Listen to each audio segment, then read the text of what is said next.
सन 1530 के आसपास मेवाड़ का इतिहास एक बड़ी संकट की घड़ी से गुजर रहा था। महाराणा सांगा के पुत्र राणा विक्रमादित्य शासन कर रहे थे, लेकिन वो कमजोर और अस्थिर राजा साबित हुए। इसी बीच मेवाड़ के वास्तविक शत्रु थे बनवीर। वो राणा सांगा की एक दासी का पुत्र था, लेकिन खुद को राणा का पुत्र कहता था और राजगद्दी का लालच रखता था। राणा विक्रमादित्य के बाद रानी कर्णावती के पुत्र बालक उदय सिंह, बाद में महाराणा उदय सिंह, मेवाड़ के उत्तराधिकारी बने और उनकी देखभाल की जिम्मेदारी मिली पन्नाधाय को, जो उस समय महल में प्रमुख दाई, एक मां से भी बढ़कर रिश्ता। पन्नाधाय एक वीर शतरानी थीं। उनके अपने पुत्र का नाम था चितराव, लेकिन वो केवल अपने बेटे की मां नहीं थीं, बल्कि राजकुमार उदय सिंह की भी मां समान थीं। उन्होंने उदय सिंह को अपनी संतान की तरह पाला, पढ़ाया और सुरक्षा की जिम्मेदारी ली।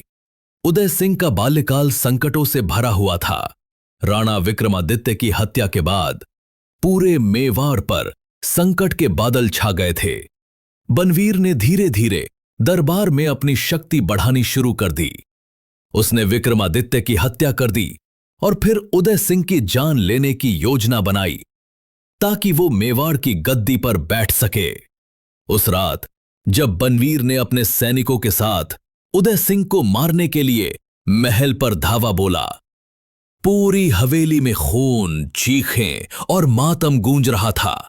लेकिन पन्नाधाय को पहले से इस षड्यंत्र का अंदेशा था। पन्नाधाय जानती थीं, यदि राजकुमार मारा गया तो मेवाड़ समाप्त हो जाएगा।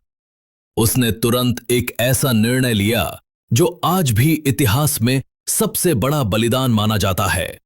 उसने अपने ही पुत्र चितराव को राजकुमार के बिस्तर पर सुला दिया और उदय सिंह को एक टोकरी में छिपाकर महल के पीछे से सुरक्षित निकाल दिया।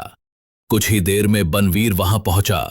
उसने उस बिस्तर पर सोए हुए बालक को उदय सिंह समझकर निर्दयता से मार डाला।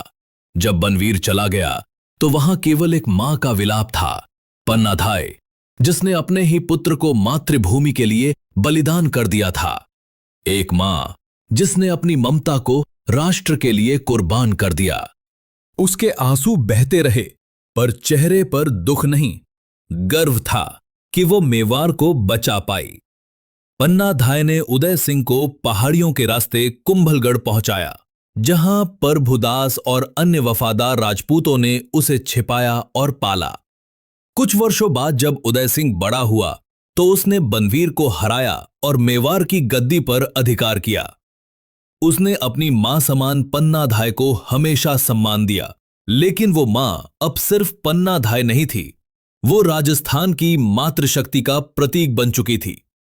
पन्नाधाय का बलिदान झांसी की रानी और रानी पद्मिनी की तरह अमर है।